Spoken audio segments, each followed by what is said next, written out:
want perfect Loctite joints that don't wash out? I'll show you how to do Polymeric sand the pro way. Fast, clean, and for results that last. Let's get started. The first tools and materials you're gonna need are Polymer sand, access to water. In my case, I didn't, so I used this garden hose. You're gonna need a mask, a leaf blower, a broom, and finally a plate compactor. Step one after you have your pavers down is you want to make sure everything is clean, and you want to start to put all your sand on the floor. I used about 2.5 bags here, and I had about 150 square feet if I was correct, and it covered it pretty well. The material here has glue in it, and it sticks when you wet the surface. It bonds and creates a very strong paver joint.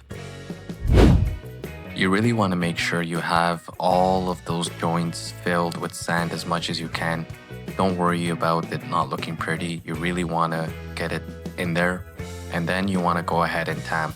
I was working in -20 and my situation was very tight to get me a plate compactor in here, so I wasn't able to. But here's the step where you would plate compact all your sand and make sure you got it in between the joints.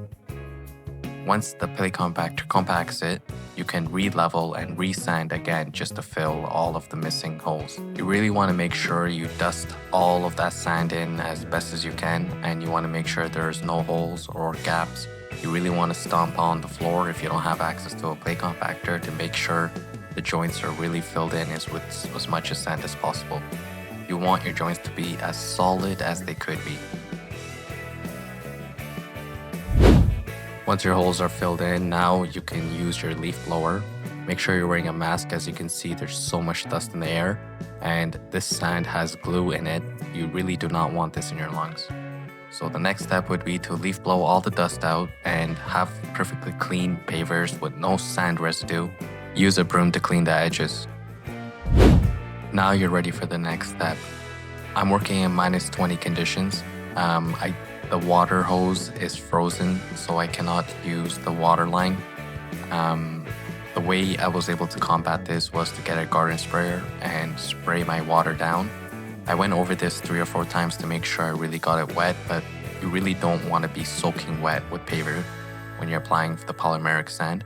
You want to put a nice coat of water, but not something where you're flooding the area, just enough to dampen the area. And you can always go back and put 1 or 2 more times, especially with the garden sprayer. But this was very helpful to use, especially when I had no access to the water line. Once the water is in, over 24 hours, this will cure and you'll have some perfect pavers. Polymer sand is very important for the strength of these pavers and for it to not shift, but also to give a beautiful look to the pavers. So please make sure you're always using the right type of sand. Installing new pavers, you have to do this every single time, but you can also do this while they're old pavers. If these were old pavers, I would use a pressure washer and I would completely pressure wash all of the joints to be very clean. Then I would wait 24 hours and I would come back and do all of these steps I just showed you. You can charge in your area upwards of $8 to $10 per square foot to re-level certain areas and reapply polymer sand to make their old interlock look very beautiful. I do this all the time, and it's something that makes you quick, easy money, and it's a very useful hustle tip.